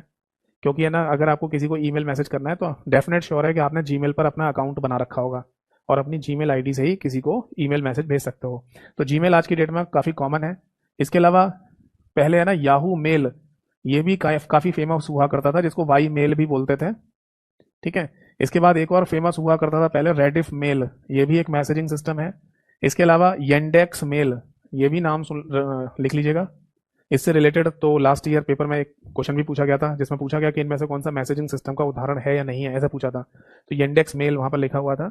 इसके अलावा नोट कर लीजिए हॉट मेल, ये भी एक मैसेजिंग सिस्टम का उदाहरण है। और एक और नाम लिख लीजिए, that is M S Outlook. ये माइक्रोसॉफ्ट कंपनी की एक एप्लीकेशन है, जैसे M S Word Excel PowerPoint होता है, ऐसी एक एम एस आउटलुक नाम की भी एप्लीकेशन है, जिसे ईमेल्स क्लाइंट एप्लीकेशन कहा जाता है, जिसके द्वारा आप ईमेल्स को मैनेज कर सकते हैं, भेज भी सकते हैं, प्राप्त भी कर सकते हैं। तो इतने सारे ना मैसेजिंग प्रणाली आपके पास हैं, इनमें से किसी भी मैसेजिंग प्रणाली का इस्तेमाल करके आप ईमेल भेज सकते हैं एक दूसरे को। बट मुद्दे की बात यह आती है कि अगर आप किसी को ईमेल मैसेज भेजेंगे तो आपकी अपनी और जिसको आप ईमेल मैसेज भेज रहे हैं उनकी दोनों की ईमेल आईडी आपको पता होना जरूरी है। ईमेल आईडी उसी तरीके से समझ लीजिए जैसे आपके घर का एड्रेस और जिसको आप लेटर भेज रहे हैं उसका घर का एड्रेस आपको पता है। भाई लेटर पर जब तक आप घर का एड्रेस नहीं लिखेंगे, पोस्ट ऑफिस वाले उस लेटर को पहुंचाएंगे कहां पर, है ना? तो आपको लेटर पर एड्रेस तो लिखना ही पड़ेगा जहां पर लेटर भेजना है। दूसरी बात, आप है ना जिस लेटर को भेज रहे हैं उस पर फ्रॉम भी लिख दीजिए, यानी कि जिसको ये लेटर प्राप्त होगा उसे भी तो पता चलना चाहिए कि ये लेटर आया कहां से है या नहीं? भाई सीधी सी बात है, ये मान लो कोई पत्र है, कोई लेटर है, आप यहां तो लिख दो टू में जिसको आप भेज रहे हो, और यहाँ फ्रॉम में लिख दो अपना नाम, आप अपना नाम पता, यानी कि मैं भेज रहा हूं, तो जिसको ये लेटर मिलेगा तुरंत समझ जाएगा कि इसने भेजा है। सही है? तो उसी तरीके से ना आप अगर किसी को ईमेल मैसेज करते हैं तो अपनी ईमेल आईडी और सामने वाले की ईमेल आईडी आपके पास होनी चाहिए। तो पहला क्वेश्चन तो यही आता है कि ईमेल आईडी कैसे लिखी जाती है। तो ईमेल आईडी को लिखने का प्रारूप होता है कुछ इस तरीके से, जैसे yatendra@gmail.com, ऐसे एक ईमेल आईडी लिखी जाती है। आप चाहें तो इसको लिख सकते हैं, दैट इज ईमेल आईडी। इसी तरीके से एक ईमेल आईडी आपको पता होनी चाहिए जिस व्यक्ति को आप ईमेल मैसेज करेंगे, ये आपकी खुद की है। अब इसमें क्वेश्चन ये पूछा जाता है कि ईमेल आईडी को कितने भागों में बांटा जाता है। कुछ समय पहले मध्य प्रदेश में भी एक पेपर हुआ जहां ये क्वेश्चन पूछा था। तो आंसर है दो भागों में, एट द रेट से पहले वाला भाग और एट द रेट के बाद वाला भाग। एट द रेट के पहले वाले भाग को बेटा यूजर नेम कहते हैं, हिंदी और इंग्लिश दोनों में यूजर नेम कहा जाएगा।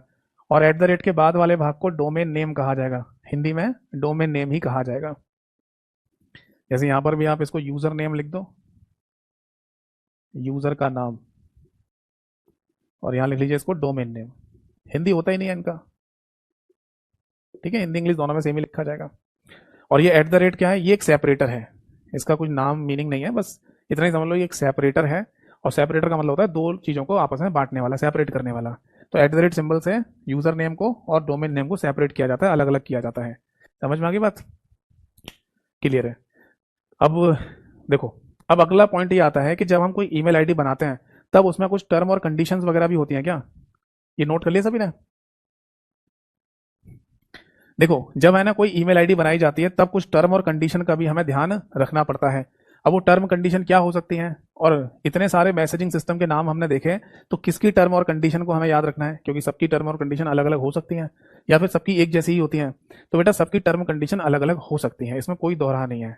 मैसेजिंग सिस्टम है तो अपनी अलग अलग टर्म कंडीशन बना सकते हैं, ठीक है? तो मैं यहाँ पर जो कंडीशंस बताने जा रहा हूँ बेटा आपको, ये बता रहा हूँ मैं जीमेल की, क्योंकि आज की डेट में सबसे ज्यादा जो ईमेल आईडी बनाई जाती हैं वो जीमेल की ही ईमेल आईडी बन रही है। तो जीमेल की कंडीशंस मैं आपके सामने रखने जा रहा हूं, ठीक है? देखो, सबसे पहले लिखेंगे अलाउ, यानी कि आपको किन किन चीजों को अलाउ करता है जीमेल अपनी ईमेल आईडी बनाने के लिए। जैसे सबसे पहली कंडीशन है बेटा कि आप है ना जब भी कोई यूजर नेम लिखेंगे तो उसमें मिनिमम 6 और मैक्सिमम 30 कैरेक्टर्स ही होने चाहिए, यानी टोटल वर्णों की जो संख्या है वो आपकी 6 से लेकर 30 कैरेक्टर होनी चाहिए, 30 वर्ण होने चाहिए। 30 से ज्यादा भी नहीं अलाउ होंगे और 6 से कम अलाउ नहीं होंगे। जैसे उदाहरण के लिए, अगर आप कोई जीमेल पर आईडी बना रहे हैं जिसमें आपने लिखा yaten@gmail.com, बताओ ये आईडी सही है गलत है? केवल यस और नो में आंसर दीजिए। अगर पहली कंडीशन को फुलफिल करते हुए देखें तो ये ईमेल आईडी सही है गलत है? तो आंसर बेटा ये गलत है, क्योंकि यतेन शब्द में देखो 5 ही लेटर तो आ रहे हैं, YATEN, जबकि मिनिमम कितने होने चाहिए? 6 होने चाहिए। तो 6 तो होने ही चाहिए थे, है ना? बट बेटा मैं आपको बता दूं कि अगर कोई और दूसरा मैसेजिंग सिस्टम हो, जैसे याहू भी है, येंडेक्स भी है, रेडिफ मेल भी है, तो हो सकता है उनमें ये कंडीशन फुलफिल हो रही हो, उनमें 5 अलाउ करते हो। इसलिए ध्यान रखना, मैं जितनी भी कंडीशन यहाँ लिख रहा हूँ सब जीमेल की है और जीमेल की ही एग्जाम में पूछी जाती है। आगे देखो, यहाँ ये भी लिखना है विदाउट स्पेस, विदाउट स्पेस यानी स्पेस के बिना। सपोज दैट कि अगर मैं कोई ईमेल आईडी बनाता हूँ जिसमें लिखा यतेन, फिर एक स्पेस देकर लिखा बेटा मैंने निगम, और फिर लिखा @gmail.com, बताओ ये ईमेल आईडी अलाउ होगी या नहीं होगी? ये ईमेल आईडी सही है या नहीं, बताइए? तो आंसर है नहीं, ये भी सही नहीं है। क्यों? क्योंकि यतेन और निगम दोनों शब्दों के बीच में स्पेस आ रहा है और स्पेस अलाउ नहीं होता, जैसा कि यहाँ लिखा है विदाउट स्पेस, यानी कि स्पेस के बिना ही आपको अपना कोई यूजर नेम लिखना होगा। ये ध्यान रखना, यहाँ जो मैंने 6 से लेकर 30 कैरेक्टर लिखा है, इसमें डोमेन नेम का कोई मतलब नहीं है, ओनली फॉर यूजर नेम। लिखना चाहो तो लिख लो, ओनली फॉर यूजर नेम। पता चले आप इसको भी काउंट कर रहे हैं, जैसे 8 तो ये हो गए, 9 10 11 12 13 14 15 16 17 18, ऐसा कुछ नहीं, केवल यूजर नेम की बात करो यहाँ पर, ठीक है।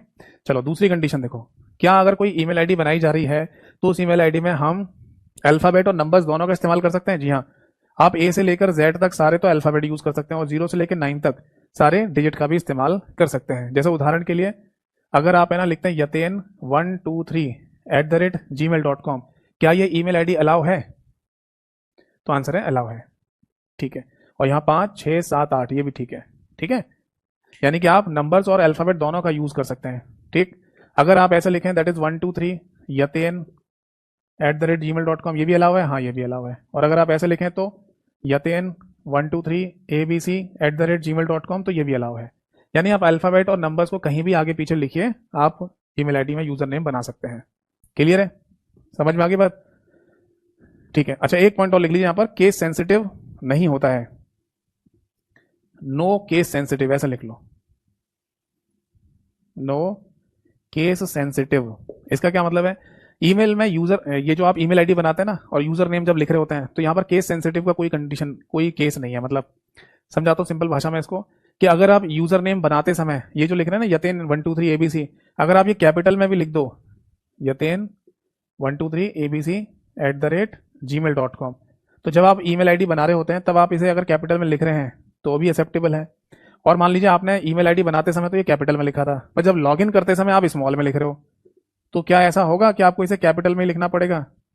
तो आंसर है नहीं, और ये भी एक्सेप्टेबल है।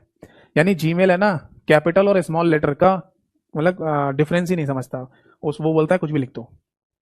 मतलब अगर आपने ना कैपिटल में वाई लिख दिया तो वो अपने आप ही उसे स्मॉल ही कंसीडर कर लेता है। समझ में आ रहा है? जैसे अगर किसी का यूजर नेम जब ईमेल आईडी बनाई थी तब स्मॉल लेटर्स में लिखा गया था यूजर नेम, और अगर आप लॉगिन कर रहे हैं तो आप कैपिटल में लिख रहे हैं, तो पता चले कि खुल ही नहीं रही ईमेल आईडी ना, ऐसा नहीं है, खुल जाएगी। अगर कैपिटल में लिख देंगे तो भी एक्सेप्टेबल है, स्मॉल में लिख देंगे तो भी एक्सेप्टेबल है। यानी कि यूजर नेम केस सेंसिटिव नहीं होता है, ठीक है। तीसरी कंडीशन है स्पेशल कैरेक्टर, तो लिख लीजिए नो स्पेशल कैरेक्टर्स, यानी आप कोई भी स्पेशल कैरेक्टर का इस्तेमाल नहीं करेंगे, यानी कि विशेष वर्णों का उपयोग नहीं होगा,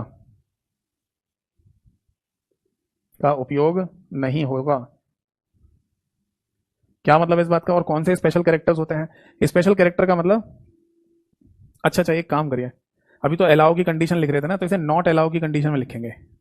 एक अलाउ की कंडीशन और लिख लो, फिर नॉट अलाउ बताऊंगा। तीसरे कंडीशन पर ये लिख लीजिए कि डॉट अलाउ है,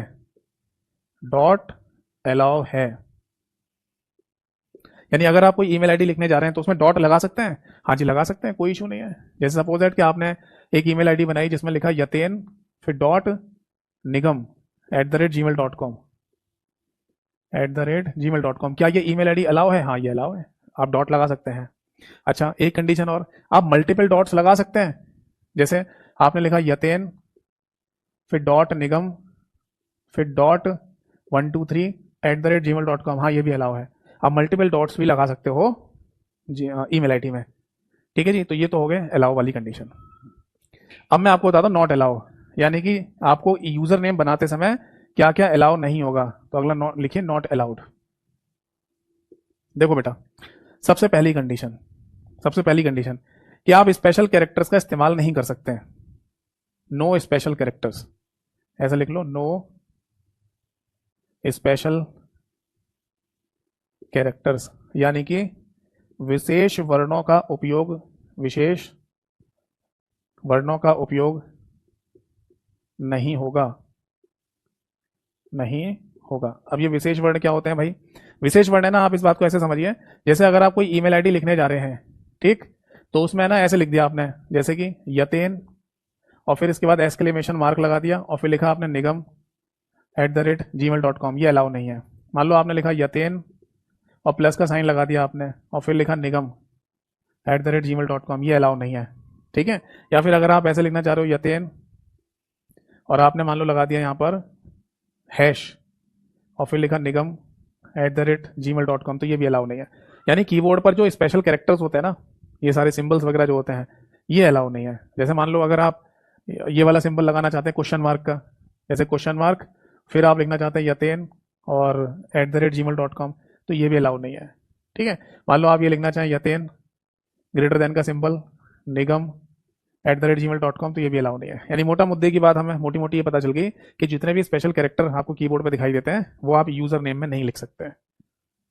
ठीक है, समझ में आ गई बात। अब एक और इंपॉर्टेंट बात जो आपको पता होना जरूरी है, क्या हम है ना डॉट का इस्तेमाल लगातार 2 डॉट का इस्तेमाल कर सकते हैं? तो आंसर है नहीं, यानी ये नहीं कर सकते। यानी कि लगातार 2 डॉट्स का उपयोग निषेध है, उपयोग नहीं होगा। समझ में आ गई बात। इस बात को ऐसे समझ लो, जैसे अगर आपको ईमेल आईडी लिखने जा रहे हैं और आपने लिखा यतेन, फिर डॉट लगा दी, फिर डॉट लगा दी, और फिर लिखा आपने निगम और @gmail.com, क्या ये अलाउ है? नहीं, ये अलाउ नहीं होगा। और एक और कंडीशन लिख लो कि मल्टीपल @ अलाउ है, तो आंसर है नहीं, तो लिख लो नो मल्टीपल @ या ऐसे लिख लो multiple @ symbol not allowed, symbol not allowed. मतलब अगर मान लो आपके सामने एक ईमेल आईडी लिखी हुई है यतेन, इसके बाद @ फिर निगम लिखा हुआ है और फिर लिखा है @gmail.com, तो ये भी अलाउ नहीं होगी। ठीक है बेटा, तो ये मैंने ना अलाउड और नॉट अलाउड वाली कंडीशन आपको बता दी, नोट कर लीजिए, कोई डाउट हो तो पूछ लीजिए। ठीक है, आई होप सो है ना, यहाँ तक की कहानी आप सभी लोगों को समझ में आ गई होगी। इसको है ना आप नोट कर लीजिए। थोड़ा सा पार्ट और बचा हुआ है ईमेल का, बट हो नहीं पाएगा। तो एक काम करते हैं, अगली क्लास में है ना मैं आपको नेक्स्ट ईमेल का जो पार्ट बचा हुआ है, क्योंकि अभी मेरे को CC BCC वाला कॉन्सेप्ट समझाना है, कुछ प्रोटोकॉल्स के बारे में भी समझाना है जो ईमेल से संबंधित है, और फिर मेरे को इनबॉक्स, स्पैम, ये सब भी मैंने आपको समझाना है। तो इसलिए है ना ईमेल वाले कॉन्सेप्ट को अब अगली क्लास में लेके जाएंगे, और अगली क्लास में ना इंटरनेट वाला चैप्टर फिनिश कर देंगे।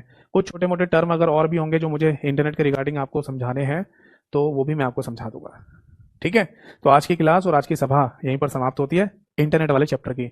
अब आपके पास कोई भी अगर डाउट हो तो आप मेरे से पूछ सकते हैं। जैसे शुरुआत से ही बताता हूं, एक बच्चे ने लिखा था सर गोपाल सर और गगन सर करियर में नहीं पढ़ा रहे हैं क्या? देखिए अब ये मेरे को ज़्यादा डिटेल में नहीं पता, ठीक है, बट ऐसी अगर खबरें आपको पता चल रही हैं तो कुछ ना कुछ तो होगा ही। कहते हैं ना अगर कहीं धुआं उठ रहा है तो भले ही आग ना लगी हो, चिंगारी तो होगी ही, तो कुछ ना कुछ ऐसा होगा शायद, है ना, जिस वजह से ये मार्केट में खबर फैली हुई है। तो उससे क्या फ़र्क पड़ता है, आपको टीचर से ही तो पढ़ना है। तो कोई भी टीचर कहीं भी पढ़ा रहा हो, आपको उनका पढ़ाना अगर समझ में आता है तो आप कहीं से भी पढ़ लो। और मैं समझता हूँ कि ना एक चीज़ तो ज़रूर होगी कि कोई टीचर है ना कहीं पर भी पढ़ाए, अपना सिलेबस तो पूरा करेगा ही करेगा। ऐसा नहीं होना चाहिए ना कि जैसे गगन सर मान लो अगर कंटिन्यू नहीं करते हैं, जैसे ही खबरें आ रही हैं, तो अपने जितने भी बैचेस चल रहे थे उनको छोड़कर ऐसे ही छोड़ते हैं। तो ऐसा तो नहीं करेंगे, जो बैचेस चल रहे हैं उन्हें तो कंप्लीट करेंगे ही करेंगे। बाकी ऐसा भी हो सकता है कि अभी एकदम से कोई खबर, फेक खबर उड़ गई हो, है ना। क्योंकि देखो टीचर्स है ना किसी भी इंस्टीट्यूट पर आते और जाते रहते हैं। मान लो अगर कोई नया टीचर है ना इस इंस्टीट्यूट पर आना चाहता है तो आ सकता है। अगर ऐसा नहीं होता तो मैथ के लिए राकेश यादव सर अगर केरेवल एप्लीकेशन पर पढ़ा रहे थे तो फिर कोई और टीचर आ ही नहीं सकता था, जबकि मैथ के कितने सारे टीचर्स हैं, है ना। इंग्लिश के लिए भी मैं आपको ये बताऊंगा कि कितने सारे इंग्लिश के टीचर्स हैं केरेवल एप्लीकेशन पर। तो टीचर्स तो आते हैं और जाते रहते ही हैं, उसमें कोई फर्क नहीं पड़ता। ठीक है, एक बच्चे ने लिखा सर टेक्निकल बैच लेके आइए। बिल्कुल लाएंगे मेरे भाई, और टेक्निकल बैच अगर आएगा या टेक्निकल पढ़ाई मैं कराऊंगा तो उसकी जानकारी आपको मिल जाएगी। आप मेरे 2 सोर्सेज से जुड़ के रहिएगा, जैसे एक मेरा यूट्यूब चैनल है और एक मेरा टेलीग्राम चैनल। दोनों से जुड़ के अगर रहेंगे तो कोई भी नई इन्फॉर्मेशन अगर होगी तो वो आपको वहाँ पर पता चल जाएगी। और कोई डाउट है? एक बच्चे ने लिखा सर लैपटॉप से ब्लूटूथ कनेक्ट कैसे करें, कोई शॉर्टकट की? नहीं, कोई शॉर्टकट की नहीं होती इन शॉर्ट। हाँ, ये ज़रूर हो सकता है कि कीबोर्ड पर कोई बटन बना के दिया गया हो लैपटॉप में जिस पर ब्लूटूथ का सिंबल बना होगा, तो वो दबानी पड़ेगी। जनरली होता क्या है कि जो लैपटॉप कीबोर्ड होता है उसमें एक कोई ना कोई की दी जाती है जिस पर ब्लूटूथ का वो सिंबल बना होगा, तो केवल उसी को दबा दीजिए तो ब्लूटूथ ऑन हो जाता है। या फिर है ना ऐसा हो सकता है कि आपके लैपटॉप वाले कीबोर्ड में एक FN वाली की और होगी जो एक नई फंक्शन की कही जाती है, FN ये लिखा होता है, तो उसको दबा के रखो और ढूंढो कि आपके कीबोर्ड पर ब्लूटूथ का सिंबल कहाँ पर है, किसी की पर बना हुआ है, तो उसको ऐसे दबा देना तो ब्लूटूथ ऑन हो जाएगा। और अगर ये ऑप्शन भी नहीं है तो फिर है ना आप देखना, अगर आपके लैपटॉप में ब्लूटूथ है तो आप है ना जैसे ही कंप्यूटर ओपन करेंगे तो नीचे टास्क बार आता है, तो टास्क बार में राइट हैंड साइड में देखना जहां पर डेट और टाइम लिखी होती है जिसको नोटिफिकेशन एरिया भी कहते हैं, वहां पर क्लिक करके देखना ये ब्लूटूथ का कोई ना कोई सिंबल जरूर होगा, उस पर क्लिक करेंगे तो उसके अंदर जाकर भी आप ब्लूटूथ ऑन कर सकते हैं। तो यही ऑप्शन होते हैं बस लैपटॉप में, सब में एक जैसा नहीं होता है, हर एक कंप्यूटर में हर एक लैपटॉप में एक जैसी कंडीशन नहीं होती, अलग अलग हो सकती है। ठीक है फिर, तो आज की क्लास और आज की सभा को है ना हम यहीं पर समाप्त करते हैं, अगली क्लास में मिलेंगे और इसके आगे के पार्ट को डिस्कस करेंगे। ठीक है जी, जाते जाते यही बोलूंगा कि आप मेरा यूट्यूब चैनल है उसे डेली बेसिस पे चेक कर लिया कीजिए, क्योंकि कम्युनिटी वाले सेक्शन में जैसे ही है ना मेरे को समय मिलता है मैं क्वेश्चन डालता रहता हूँ, तो कुछ नए क्वेश्चन आए हों तो उनको ट्राई करो क्या आंसर हो सकता है, क्योंकि मैं अपने यूट्यूब चैनल पर जो क्वेश्चन डालता हूँ वो PYQ होते हैं, प्रीवियस ईयर पेपर में आए हुए क्वेश्चन नहीं होते हैं सारे के सारे, और उनका एक्सप्लेनेशन अगर आपको देखना है तो यूट्यूब चैनल पे एक प्लेलिस्ट है MCQ practice for all exam के नाम से, वहाँ पर जो क्लासेस हैं वो उन क्वेश्चन की एक्सप्लेनेशन वीडियोस हैं उनको भी देखिए। ठीक है, और PDF फाइल तो आपको बताइए, अगर MCQs की PDF आपको चाहिए तो टेलीग्राम चैनल पर मिल जाएंगे। ठीक है, तो आज की क्लास और आज की सभा यहीं पर समाप्त की जाती है, अगली क्लास में मिलेंगे, तब तक के लिए नमस्कार सभी को, जय हिंद, वंदे मातरम।